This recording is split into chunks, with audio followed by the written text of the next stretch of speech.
There are no less than 6 Christmas songs from nearly as many countries with the title Carol of the Birds. We are presenting 2 of them for you tonight. The first comes from the land down under, Australia.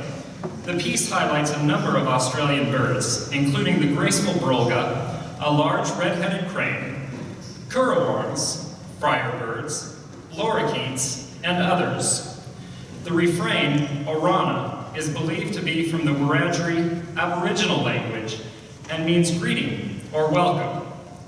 The second, Noël des Aisselles, is a traditional carol of southwest France, dating from the 16th or early 17th century. In this version, the birds join with the angels and shepherds in their adoration of the Christ child. And now, Carol of the Birds.